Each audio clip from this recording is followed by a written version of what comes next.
Champions League, the Europa League, the Conference League. They've brought up a lot of games today, and it is only right for me to show you and explain to you how all these games have ended up today. So let's start with the Champions League that started on Tuesday.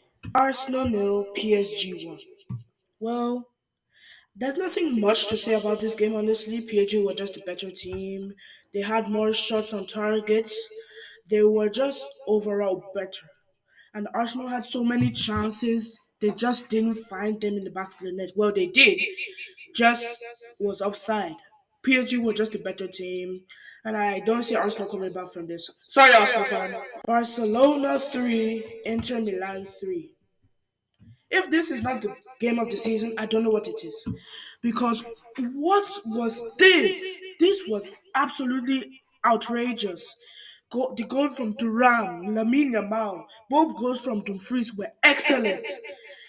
Barcelona were 2-0 down. They came back to make it 2-2. Inter scored again. Barcelona make it 3-3 with an excellent strike from Rafinha, but it was an own goal. And Inter made it 4-3. They were just offside by the tiniest of margins. Wow. Can Barca come back? I don't know. They look like an average team, to be fair. Barca were better on stats, though. They had 17 shots to Inter 7. And they were around better than Inter. Inter relying on counterattacks, to be fair. Sorry, all Inter fans. But all I can say is that this game was excellent. Like me, Yamal's 100th game for Barcelona was worth the goal. Oh my gosh. We move on to the Europa League, and the Europa League wasn't that much different as well. Athletic Bilbao nil, Man United 3. Harry Lamine Yamal Maguire. Oh my god, bro. Oh, hell no, man. What the fuck, man? That's the real name right now. Manchester United were better than Bilbao this game. They were all around better, having more shots, 15 to Bilbao's 9. And Bilbao actually didn't show up. They got a red card in the 35th minute. Then they then they just turned off. Harry Maguire was playing multiple positions today. He was playing right wing, he was playing keeper, he was playing cam, he was playing 10. All in the matches. He had an excellent game. He had a very nice game. And Bilbao was awful. But I do see Bilbao at least getting something in the second leg, but I just don't see them coming back. Manchester United are in the final. Tottenham 3, Bodo Glimt 1. I just feel so bad for Bodo Glimt. I really like their underdog story, but I feel like it's just going to come to an end at this point. They did very well to at least score in this game, but Tottenham were better being at home, having 22 shots to Bodo Glimt's 3. But the fact that Bodo Glimt's only shot on target was the goal, that, that makes them want to come back in the second leg. That's what I see. That This was just like the Liverpool game in March.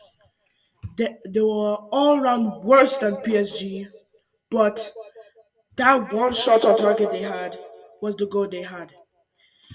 And Braden Johnson, Madison, and Solanke's goals, they were all not as great. It was not like the goals in the Barca Inter game, but they were at least good enough. We move on to the Conference League, where it's not really useful, is it? A team I cannot pronounce won, Chelsea 4. Chelsea is in the final already. Like this, I don't even know this team. I can't pronounce it either. Garden.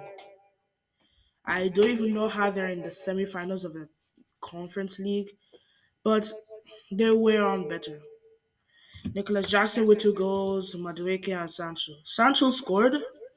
Oh my gosh. Well, this is another underdog story for a team in Sweden. So Chelsea's gonna score a lot more goals in the second leg anyway. Betis 2, Florentina 1. I like this game. Not only because I love to see David De Gea and Anthony back on their goals. It's just that Both teams have players that were rejected at Man United. And David De Gea actually didn't play that badly today. They made a lot of shots, especially to the three shots on target Real Betis had. But Real Betis were better. They had 13 shots to Fiorentina's 8. But Fiorentina got a goal. And it's not that much of an advantage Real Betis have in the second leg. So if my microphone is a little off, it's somehow, I don't know why it is like that.